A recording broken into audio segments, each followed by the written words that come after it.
Imagine a creature of myth, a marine marvel whispered about by sailors for centuries. This is the dugong, often cited as the real-life inspiration behind mermaid legends. They glide through warm coastal waters, a gentle giant with a dolphin-like tail that sets them apart from their cousins, the manatees. They are the sole living members of their family, Dugongidae. Their closest relative, the massive stellar sea cow, vanished from the planet centuries ago. But the dugong is far more than just folklore. It is a unique mammal. It is the only strictly marine herbivore in its entire order, the Sirenia. This means its life revolves entirely around one crucial habitat, the vast, shallow seagrass meadows found across the Indo-West Pacific. From the western edge of Africa to the islands of the Pacific, the dugong follows the grass. It restricts its movements to the sunlit coastal zones that can support its specialized diet. Look closer at the dugong's anatomy, and you see a creature perfectly adapted to this underwater world. Its body is streamlined, tapering at both ends, built for pushing through the water. While it lacks a dorsal fin and hind limbs, its paddle-like forelimbs help it steer.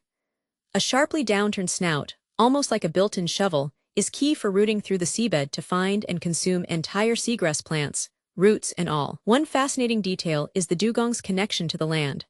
While fully aquatic, dugongs share a surprising evolutionary link with elephants, part of a monophyletic group that also includes hyraxes and aardvarks. Their bones, especially the ribs, are incredibly dense, a condition called pachyostosis.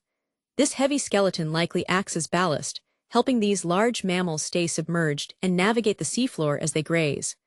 The dugong's global range is vast, spanning some 40 countries, yet it is also highly fragmented. The largest concentrations today are found off the northern coast of Australia, particularly in places like Shark Bay and the Great Barrier Reef. This area supports a stable population of around 10,000. The Persian Gulf holds the second largest population, though a recent study shows a concerning drop in numbers there. In many parts of Southeast Asia, the population is scattered and shrinking, having disappeared entirely from places like Hong Kong and Taiwan. Life for dugong unfolds slowly over many decades. They can live for 70 years or even more. Though often solitary or in pairs, they sometimes gather in groups of hundreds, perhaps drawn by particularly lush seagrass patches. However, these large assemblies are typically short-lived. Communication happens underwater through chirps, whistles, and barks.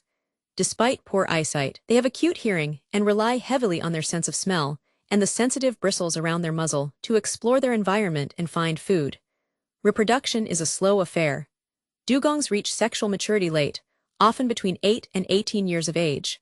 Females give birth only a few times throughout their long lives, usually to a single calf after a 13 to 15-month gestation. The birth occurs in shallow water, sometimes so shallow the mother is nearly on the shore. The calf stays incredibly close to its mother, nursing for well over 1 year and relying on her for protection and guidance as it learns to navigate its grassy world. Humans have interacted with dugongs for millennia. They were hunted for meat, oil, skin, and bones. They remain culturally significant in many coastal communities, particularly in Australia and the Pacific Islands. Folklore across Southeast Asia often portrays dugongs as human or part human, leading to varying beliefs. In some areas, killing one is considered bad luck, while in others, their tears or meat are sought after as aphrodisiacs, driving illegal hunting. Today, the dugong is classified as vulnerable to extinction. Its slow reproduction rate makes it particularly susceptible to population decline. The threats are largely driven by human activity. Entanglement in fishing nets is a major danger, as are collisions with boats, especially in shallow coastal areas. Habitat degradation is a critical issue. Pollution from land-based activities and physical damage from dredging, trawling, and coastal development are destroying the seagrass meadows these animals depend on. Conservation efforts are underway across their range, with many countries enacting legal protections and establishing marine parks. International trade is restricted. However, enforcement varies, and local pressures, often tied to human needs in coastal zones, continue to challenge protection efforts. The future of the dugong depends on safeguarding their essential seagrass habitat and reducing the direct impacts of human activity, ensuring these gentle sea cows continue to graze the ocean floor for generations to come.